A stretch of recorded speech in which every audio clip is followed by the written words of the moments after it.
Bismillahirrahmanirrahim. Assalamualaikum warahmatullahi wabarakatuh. Alhamdulillahirabbil alamin. Wa bihi nasta'inu ala umurid dunya waddin. Sayyidina wa maulana Muhammadi wa ala alihi wa sahbihi ajma'in, amma ba'du.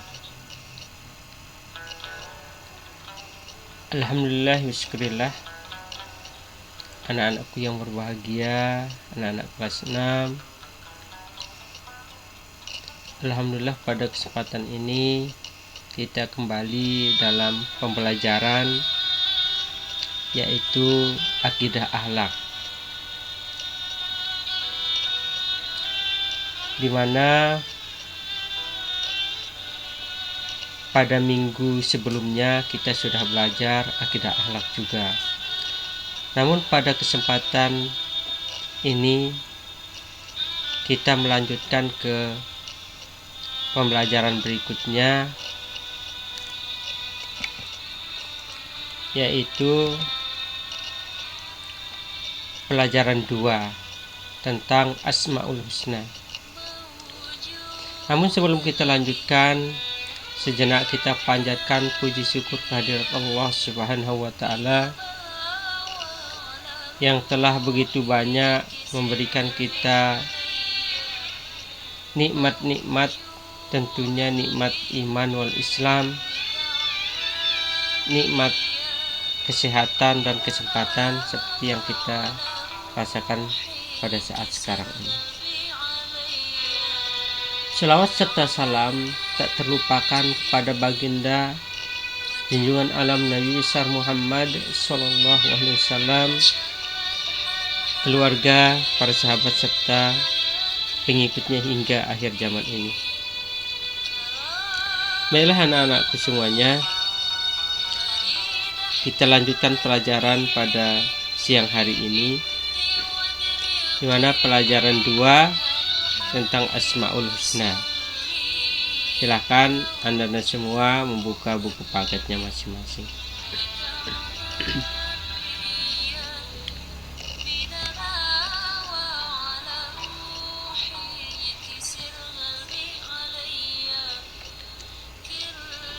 Yang pertama yang kita pelajari adalah Asmaul Husna yang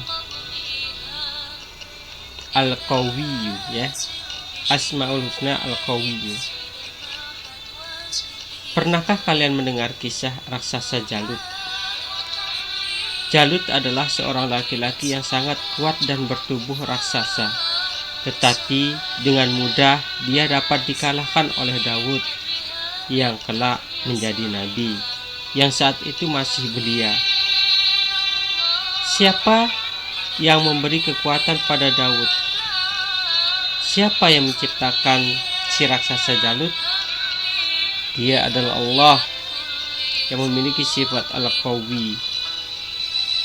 Al-Qawi artinya yang maha kuat, mengandung makna bahwa hanya Allah yang maha sempurna yang menganugerahkan kekuatan pada semua makhluknya dengan kadar yang berbeda-beda. Kekuatan yang dimiliki manusia tidak kekal, suatu saat akan tiba masanya. Kekuatan manusia menjadi lemah. Ketika umur bertambah, raga juga ikut melemah. Mata tak lagi sempurna melihat, telinga tak lagi sempurna mendengar, kulit berangsur menjadi keriput, otot-otot tak lagi sekuat waktu muda.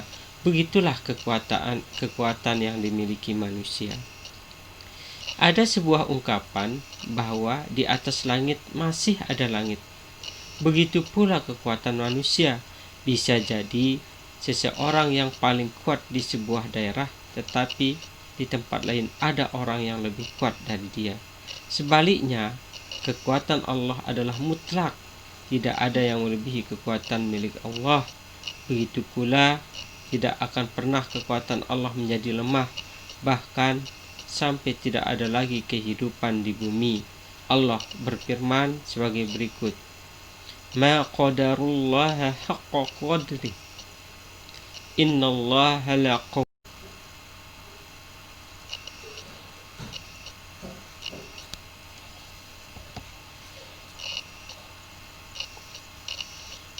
artinya mereka tidak mengagungkan Allah dengan sebenar-benarnya. Sungguh Allah Maha Kuat, Maha Perkasa. Quran Surah Al-Hajj ayat 74. Seseorang yang mengenal Allah melalui sifat Al-Qawi akan menyadari bahwa sumber kekuatan adalah Allah semata.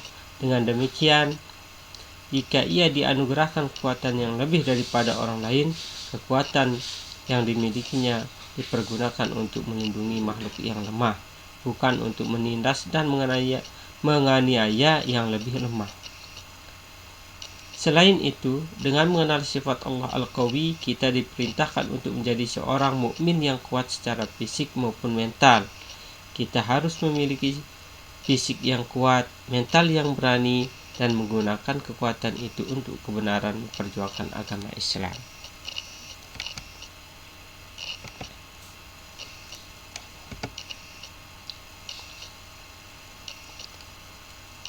Carilah 3 bukti di sekelilingmu atau dari kisah-kisah bahwa Allah Maha Kuat. Yang pertama, arti Al-Qawi. Al-Qawi artinya Maha Kuat. Kekuatan Allah tidak ada yang menyamai. Manusia tidak dapat membayangkan kekuatan Allah. Allah bukan dewa, sebab jika Allah dewa yang jumlahnya sangat banyak, maka dunia akan hancur karena perebutan kekuasaan dalam mengatur alam semesta. Yang kedua, bukti Allah Maha Kuat. Buktinya apa? Allah mampu mengatur alam semesta yang luasnya miliaran bintang. Jika satu bintang sebesar matahari, lalu berapa jika miliaran jumlahnya daripada bintang-bintang tersebut? Yang ketiga, pelaksanaan dalam kehidupan sehari-hari. Bagaimana pelaksanaan dalam kehidupan sehari-hari? Yang pertama adalah yang perlu dilakukan manusia sebagai bentuk keimanan kepada sifat Al-Qawi Allah adalah sebagai berikut. Yang pertama, berusaha menjaga kesehatan. Supaya apa? Supaya kuat. Yang kedua, makan dari makanan yang halal dan sehat serta menghindari makanan yang membahayakan tubuh. Nah, itu yang perlu diperhatikan, makan makanan yang sehat ya. Yang sehat dan halal, halalan thayyibah ya, yang halal lagi baik untuk tubuh kita. Yang ketiga adalah berolahraga, menjaga kesehatan tubuh. Harus tetap bugar karena meneladani daripada sifat Al-Qawi yang dimiliki oleh Allah Subhanahu wa taala. Bagaimana anak-anakku semua? Insyaallah kalian sudah mengerti untuk Asmaul Husna Al-Qawi. Okay? Kita lanjut ke yang kedua, yaitu Al-Hakim. Jika kita perhatikan bentuk-bentuk yang ada pada makhluknya, kita akan tahu bahwa semua makhluk itu diciptakan dengan pola yang sama. Misalnya, manusia, kedua belah matanya diletakkan di wajah, hidung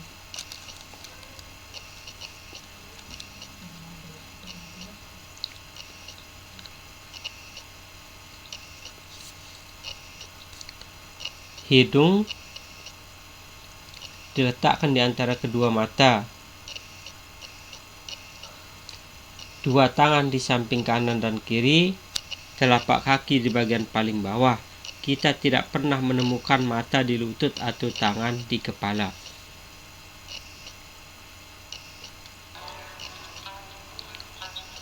Perhatikan dengan seksama hidungmu. Allah menciptakan secara bijak agar sesuai dengan tugas-tugasnya. Udara masuk dari kedua lubang yang ada di antara kedua mata. Allah menutup kedua lubang itu dengan hidung dan menjadikannya separuh dari bagian atas hidung itu terbuat dari tulang. Selain itu, tulang juga ambil bagian dalam melindungi kedua mata dan membuka hidung secara terus-menerus sehingga angin dan udara bisa masuk ke paru-paru. Jika seluruh hidung terbuat dari tulang, niscaya hidung tidak bisa mengeluarkan ingus Bulu-bulu rambut hidung berfungsi menyaring masuknya debu dan baksil sehingga udara menjadi bersih sebelum masuk ke paru-paru. Ini membuktikan bahwa hal itu merupakan ciptaan Al-Hakim yang maha bijaksana. Allah berfirman sebagai berikut, wa huwallazi fis samaa ilahu wa fil ardi ilah wa huwal hakimul alim. Artinya, dan dialah Tuhan yang disembah di langit dan Tuhan yang disembah di bumi, dan dialah yang maha bijaksana, maha mengetahui. Quran Surah Az-Zukhruf ayat 84.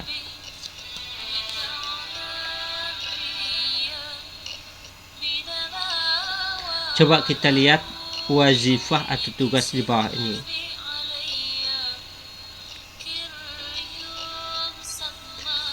Cobalah kalian baca dengan penuh penghayatan. Yang pertama adalah Al-Hakim.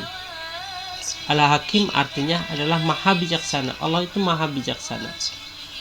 Tidak ada makhluk di dunia ini yang lebih bijaksana daripada Allah dalam membuat keputusan. Keputusan Allah atas manusia, khususnya kaum muslimin, pasti mengandung kebaikan. Adanya orang kaya, miskin, tua, muda, pimpinan, buruh, kanan, kiri merupakan salah satu keputusan Allah yang maha bijaksana. Yang selanjutnya, bukti Allah maha bijaksana. Yang kedua, bukti Allah maha bijaksana. Perhatikan bentuk tubuh. Pasti akan kamu jumpai bukti maha bijaksana Allah. Coba perhatikan mulai dari atas. Mengapa yang tumbuh panjang rambut? Coba kamu bayangkan kalau yang tumbuh terus gigi atau alisnya. Bagaimana rupa kita? Tapi yang tumbuh panjang adalah hanya rambut. Selanjutnya yang ketiga, mempraktikkan iman kepada Al-Hakim itu bagaimana caranya? Yaitu secara menyeluruh. Sifat Al-Hakim secara menyeluruh niscaya tidak akan mampu. Yang perlu dilakukan manusia sebagai bentuk keimanan kepada sifat Al-Hakim Allah adalah sebagai berikut. Coba dicermati semua. Yang pertama, berbuat adil kepada seluruh manusia tanpa membeda-bedakan suku, agama, dan keturunan atau kondisi sosial.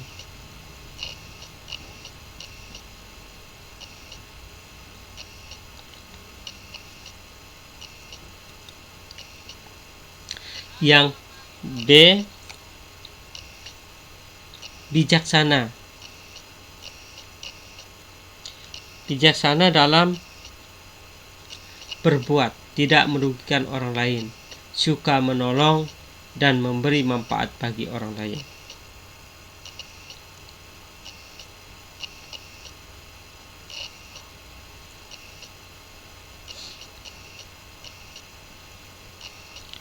Yang ketiga, bersifat dewasa dan tidak kekanak-kanakan. Yang bagian C, bersifat dewasa dan tidak kekanak-kanakan. Nah, itulah daripada Asmaul Husna Al-Hakim. Insyaallah mudah-mudahan kalian bisa mengerti dan bisa memahaminya. Selanjutnya yang ketiga adalah, atau yang C adalah Al-Musawwir. Apa itu Al-Musawwir? Coba kita perhatikan. Kalian perhatikan dulu. Jika kita memperhatikan makanan yang kita santap, makanan itu akan membentuk unsur pria pada tubuh ayah dan membentuk unsur wanita pada tubuh ibu. Makanan juga akan membentuk unsur bocah pada anak-anak. Makanan merupakan pembentuk unsur tubuh yang dibutuhkan makhluk hidup. Mengapa hal itu bisa terjadi? Apakah hal itu terjadi secara kebetulan? Orang yang beriman tentu mempercayai bahwa semua itu terjadi karena ada yang membentuk. Siapakah yang membentuk? Yang membentuk semua itu adalah Allah. Allah mempunyai sifat al-musawwir yang berarti maha pembentuk rupa makhluk. Tidak ada satupun makhluk Allah yang mampu menciptakan makhluk lainnya, misalnya sekedar menentukan warna kulit atau bentuk wajah. Hanya Allah lah yang menciptakan dan membentuk tubuh manusia, termasuk makhluk hidup yang lain. Kita tidak boleh mencela orang lain karena bentuk wajah atau tubuhnya yang jelek. Bagaimanapun bentuknya, manusia diciptakan Allah mempunyai kesempurnaan dibandingkan makhluk yang lain. Di antara kehendak Allah adalah menjadikan manusia berpasang-pasangan.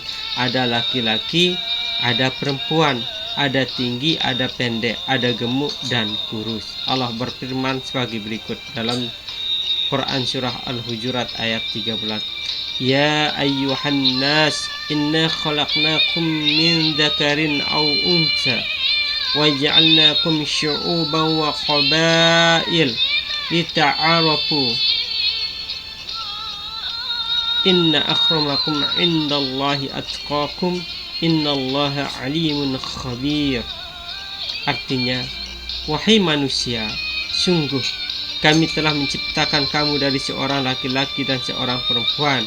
Kemudian kami jadikan kamu berbangsa-bangsa dan bersuku-suku agar kamu saling mengenal. Sungguh yang paling mulia di antara kamu di sisi Allah ialah orang yang paling bertakwa. Sungguh Allah Maha Mengetahui dan Maha Teliti. Al-Quran surah Al-Hujurat ayat 13. Nah, begitulah anak-anakku yang berbahagia,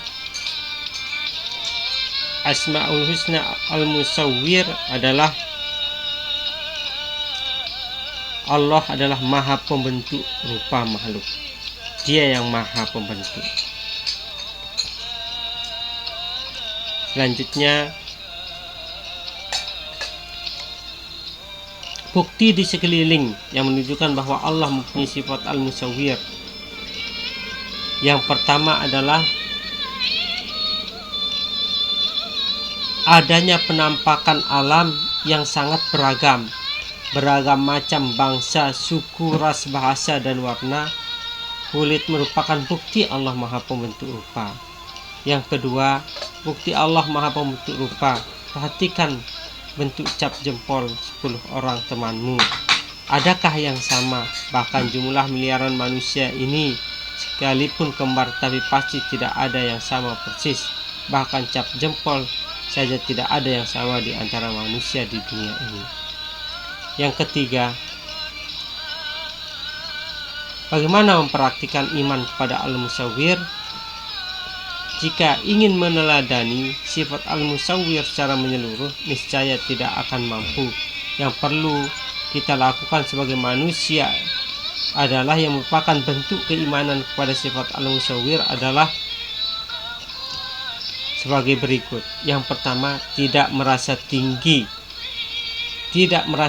hati jika mempunyai kelebihan dalam hal kecantikan ataupun ketampanan, sebab hal itu bisa terjadi atas kehendak Allah. Yang selanjutnya, yang kedua, menjaga dan melestarikan alam dan lingkungan yang merupakan titipan Allah. Begitulah anak-anakku yang berbahagia, sifat atau al-asmaul husna daripada al-musawwir itu, yaitu Maha Pembentuk rupa. Selanjutnya yang terakhir adalah al-qadir. Sebelum kita melihat makna, meninjau makna daripada al-musawwir, al-qadir, siapa yang menciptakan alam semesta? Siapa yang menguasai alam semesta? Dia Allah Ta'ala, Allah Azza wa Jalla. Allah adalah zat yang menciptakan alam semesta sekaligus menguasai, karena Allah memiliki sifat al-qadir.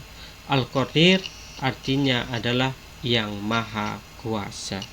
Allah yang maha kuasa atas segala sesuatu.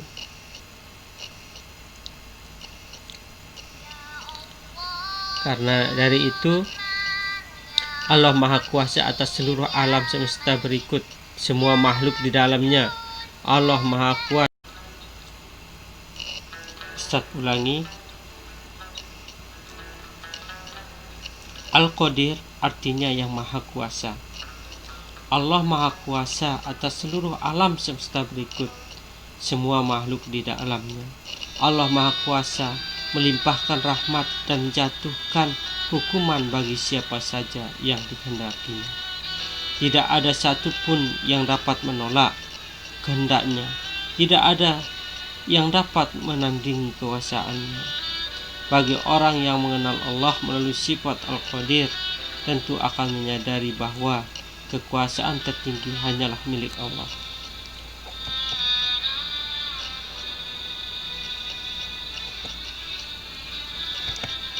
Jika ia adalah orang memiliki kekuasaan, maka tidak akan menggunakan kekuasaannya untuk menindas yang lemah. Orang yang meneladani sifat Allah Al-Qadir akan berpikir jika ia menyalahgunakan kekuasaan yang dimilikinya. Bisa jadi Allah akan murka dan mencabut kekuasaan itu dengan mudah. Bahkan Allah bisa membalikkan keadaan dengan mengubah orang yang mulanya berkuasa menjadi orang yang hina. Begitu pula sebaliknya, seorang yang dianggap lemah di hadapan manusia menjadi orang yang berkuasa. Demikianlah sesungguhnya hanya Allah yang memiliki sifat Al-Qadir. Allah lah yang maha kuasa dengan kekuasaan yang tidak terbatas. Semua makhluk memohon hanya kepadanya. Selanjutnya, bukti bahwa Allah maha kuasa. Yang pertama adalah tidak ada manusia yang bisa memaksa Allah untuk melaksanakan suatu perbuatan atau mencegahnya, karena itu semua yang terjadi di alam raya tak lepas dari kehendak Allah atau takdir Allah Subhanahu wa ta'ala. Yang kedua, bukti Allah maha kuasa. Adakah di dunia ini seorang raja yang kekuasaannya lebih dari 100 tahun? Kalau ada, sebutkan. Jika ada, pasti ia juga akan mati.